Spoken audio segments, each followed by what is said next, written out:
प्रिय विद्यार्थियों, नमस्कार। घर में रहें, सुरक्षित रहें और अध्ययन करें, इसी आशा के साथ पिछली कक्षा में हमने संदर्भ और व्याख्या कैसे करें इस विषय पर चर्चा की थी और सूरदास के एक पद का अध्ययन किया था। आइए चलते हैं हम अगले पद की ओर।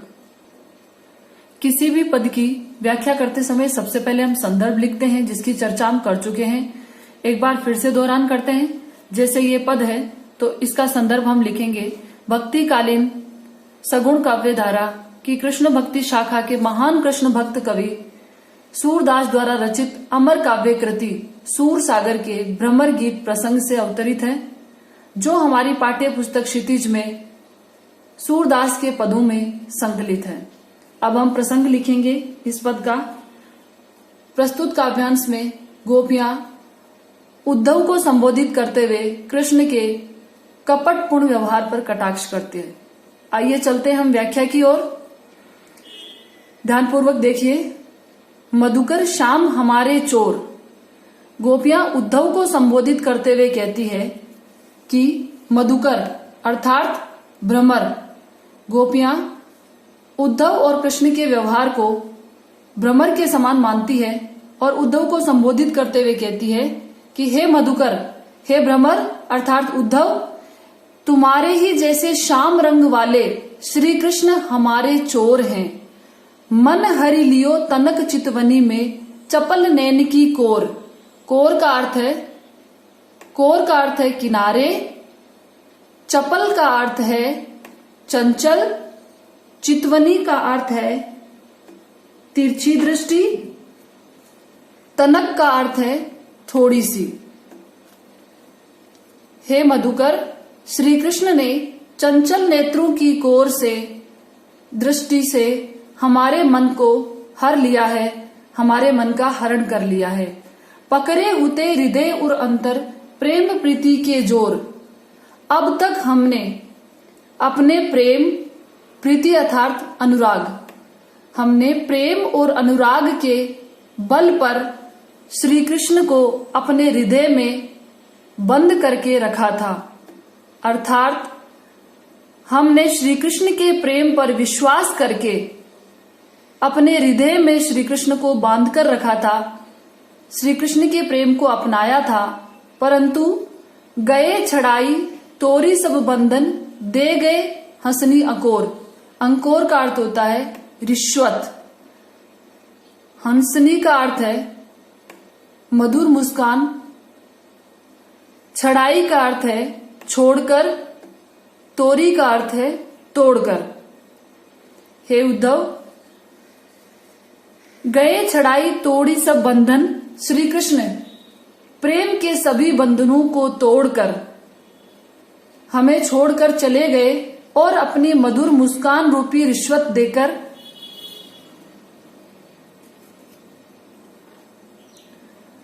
हमें असावधान करके हमारे हृदय के प्रेम बंधनों को तोड़कर चले गए।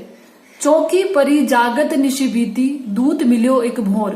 भोर अर्थात भ्रमर, यहाँ भ्रमर उद्धव को कहा गया है। दूत अर्थात संदेशवाहक, निशि अर्थात रात्रि। गोपियां कहती है कि जब श्री कृष्ण का ये कपटपूर्ण व्यवहार हमें पता चलता है तो वे चौंक जाती है और संपूर्ण रात्रि जागते हुए व्यतीत होती है। और दूसरी ओर श्री कृष्ण को संदेश भेजने के लिए संदेशवाहक के रूप में ये भ्रमर ही मिला था। गोपियां कहती है कि नागर नवल किशोर चतुर श्री कृष्ण ने हमारे जीवन से सब रस लूट्यो। सब रस अर्थात सर्वस्व। गोपियां कहती है कि चतुर श्री कृष्ण ने हमारे जीवन से हमारा सर्वस्व लूट लिया है, अर्थात हमारे जीवन से प्रेम, आनंद, खुशियां सब कुछ लूटकर प्रेम के बंधनों को तोड़कर हमें छोड़कर चले गए। अब हम लिखेंगे विशेष में हम लिखेंगे काव्यांश में गोपियों की सुकोमल प्रेम पूर्ण भावनाओं से परिपूर्ण विरह वेदना की अभिव्यक्ति हुई है।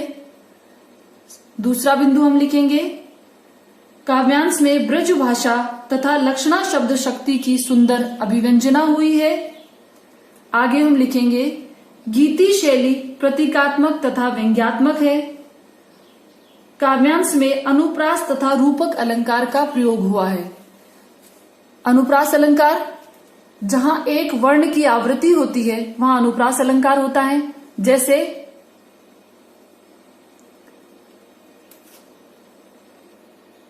जैसे नागर नवल में नए वर्ण की आवृत्ति हुई है।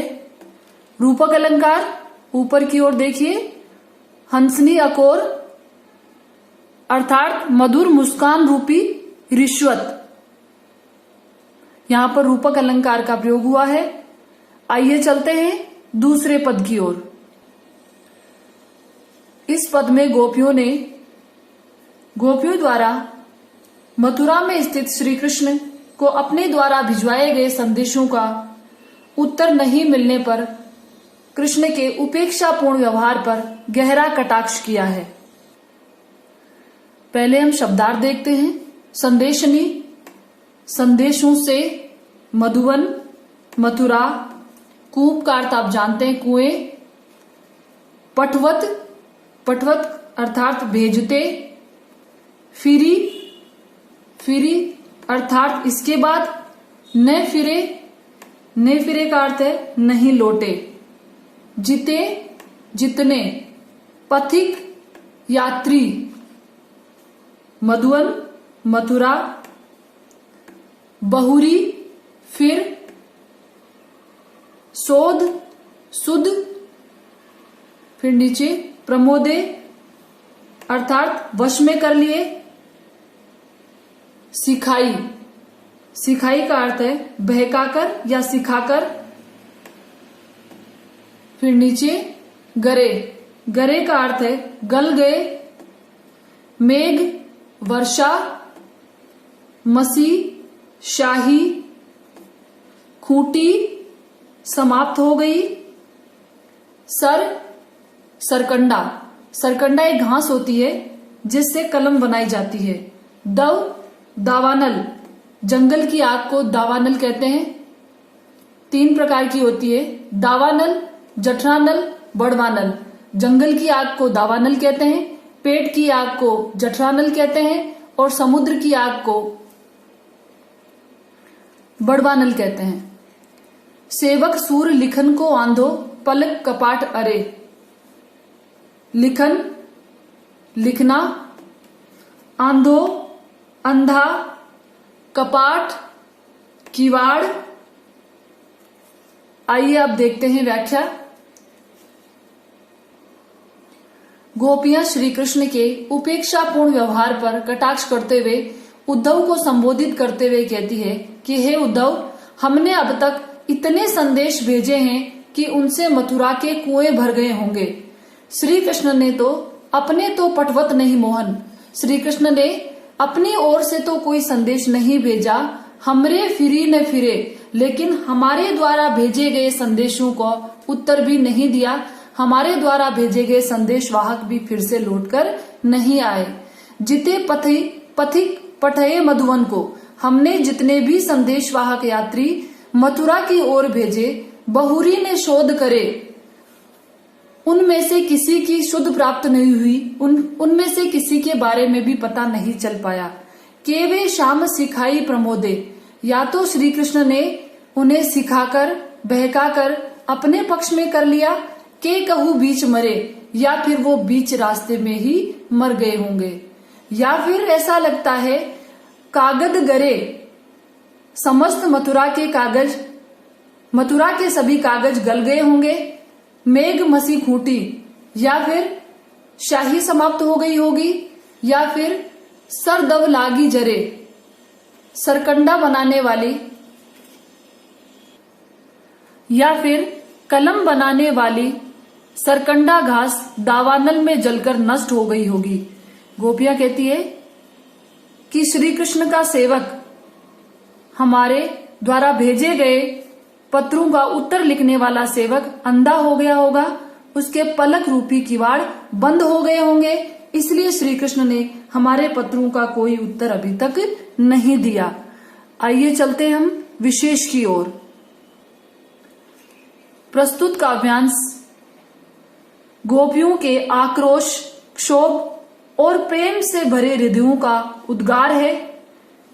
आगे लिखेंगे, काव्यांश में ब्रज भाषा, व्यंग्यात्मक गीति शैली तथा वियोग श्रृंगार रस का सुंदर प्रयोग हुआ है। अब हम देखते हैं अलंकार। आपको पहले भी बताया था, जहां वर्ण की आवृत्ति होती है वहां अनुप्रास अलंकार होता है। काव्यांश में पथिक पठये प वर्ण की आवृत्ति, मेघ मसी म वर्ण की आवृत्ति अनुप्रास अलंकार है। पलक कपाट, पलक रूपी किवाड़ रूपक अलंकार है तथा साथ ही पूरे काव्यांश में संदेह की स्थिति होने के कारण संदेह अलंकार का प्रयोग हुआ है।